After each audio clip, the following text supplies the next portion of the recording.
Si Dede kok mukanya putih terang begitu, padahal di kos-kosan, kamar kos-kosannya itu lampunya dimatiin kan. Pas dia lihat, loh kok si Dede habis potong rambut mukanya berubah gitu kan. Anjir, gue merinding.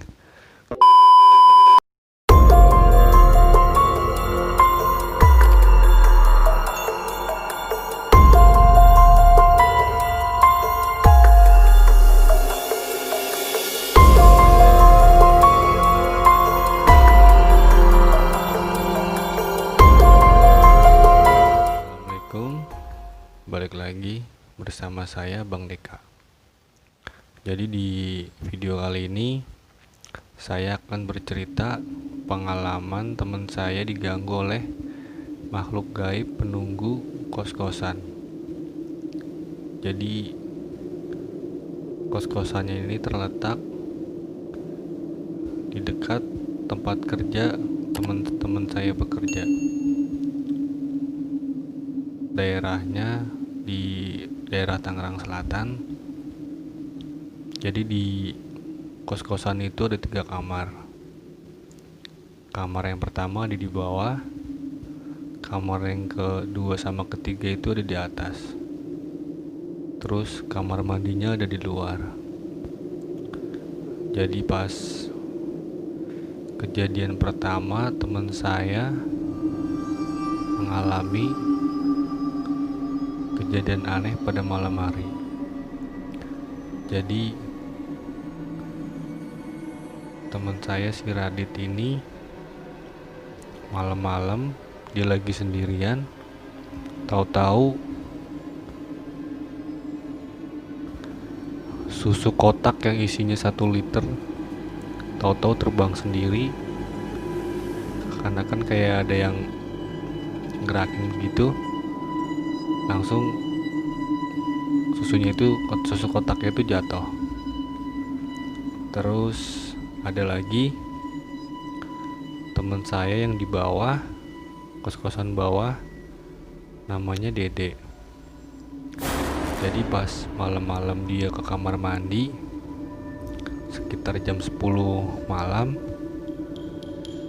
Biasa kalau anak cowok kan kalau kencing di kamar mandi jarang ditutup.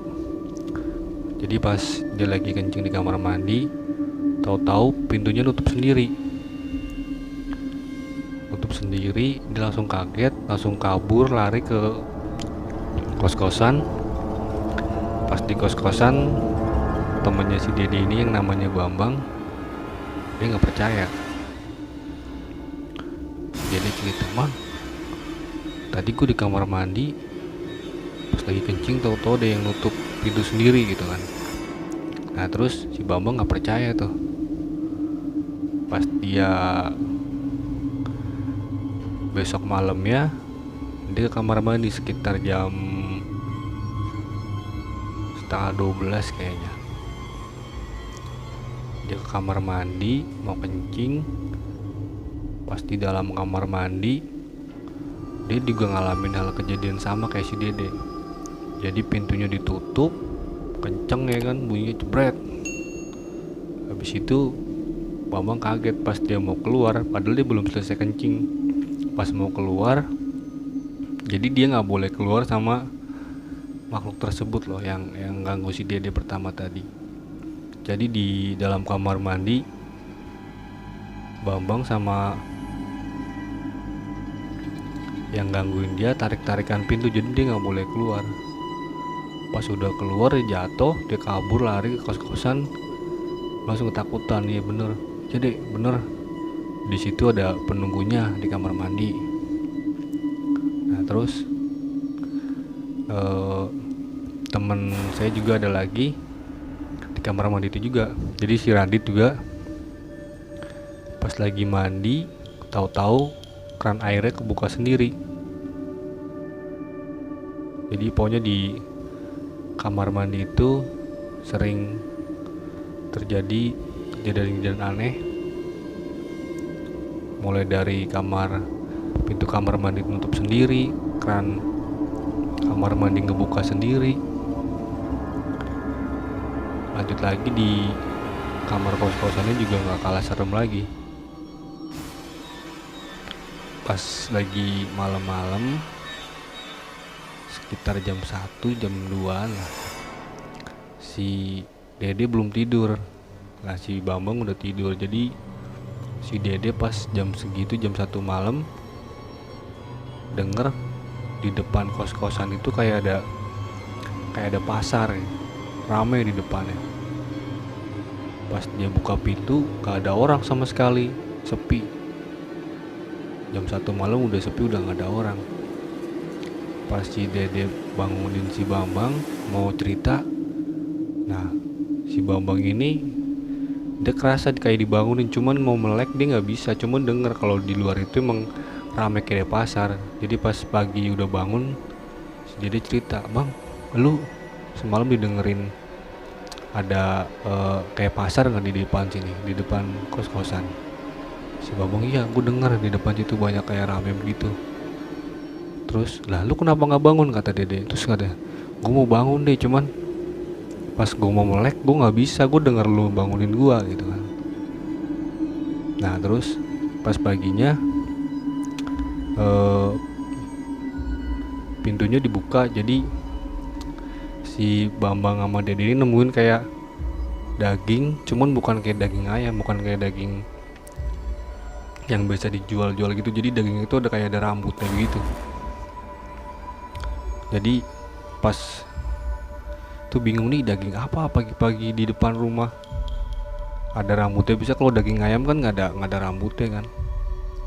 Nah pas itu dibuang sama si Bambang. Terus ini masih berlanjut lagi nih ngalamin kejadian anehnya. Jadi ceritanya si Dede habis potong rambut. Nah pas lagi mau tidur, si Bambang ngeliat si Dede kok mukanya putih terang begitu, padahal di kos-kosan, kamar kos-kosannya itu lampunya dimatiin kan. Pas dia lihat, loh kok si Dede habis potong rambut mukanya berubah gitu kan. Jadi pas mau dibangunin, Dede nggak bangun-bangun kan. Dia lihat gitu kan, katanya mukanya putih terang begitu, padahal lampu di kos-kosannya posisi lagi mati lampunya.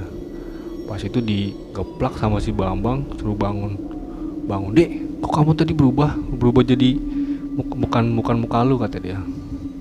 Karena si Dede marah-marah kan, orang dibangunin kagak tahu apa-apa, dia dibangunin keplak gitu aja. Nah terus pas malamnya si Bambang mau tidur. Nah mau tidur dia kalau orang Jawa bilang kan, dia orang Jawa tuh si Bambang, kayak direp-repin gitu. Jadi dia mau bangun, didatengin. Dia kan tangga kos-kosannya itu kan dari besi, jadi kalau misalkan ada orang turun tuh kedengeran banget. Jadi pas sekitar jam 1:30 malam, Bambang didengerin kayak suara orang tinggi gede turun dari tangga. Kan di atas ada temen gue juga, si Radit kan. Nah pas itu si Bambang bangun, katanya kayak datangin genderuwo, tapi dia nggak bisa bangun, nggak bisa melek. Dia cuma ngerasain di depan tuh ada gitu kan. Terus pas si Bambang mau bangun, dia panggil-panggil, dikira si Radit kan yang tidur di kos-kosan atas.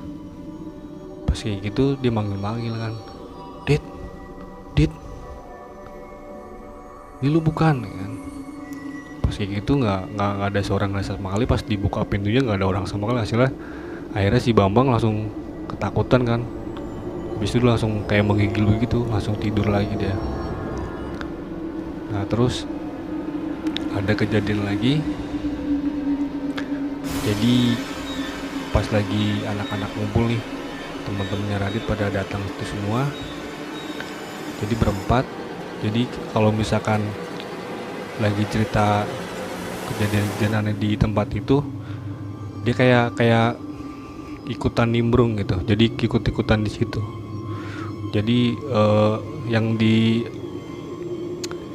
Yang di ini 2 orang, kan ada 4 orang.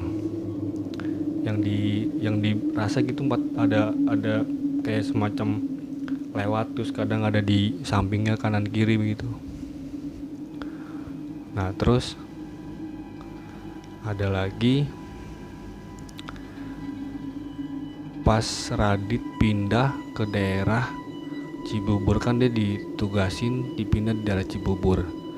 Nah dia bilang sama gue katanya, kok di ini penunggu yang di sini ngikutin gitu kan. Dia bilang cewek, katanya gue suruh balik lagi ke sana ya kan. Ternyata yang penunggu yang makhluk gaib cewek ini ternyata yang sering ganggu di situ, pokoknya di sekitar kamar mandi sama di atas. Nah terus akhirnya si Radit di tempat yang baru juga sama, dia ngerasain sama padahal di daerah Cibubur itu masih sepi dia bilang.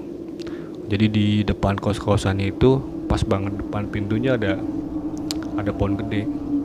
Jadi setiap malam di situ didengerin kayak ada pasar gitu kan, rame, padahal di sekitar itu tempatnya masih sepi, masih gelap. Nah terus ada lagi kejadian aneh lagi, si Bambang lagi juga pas itu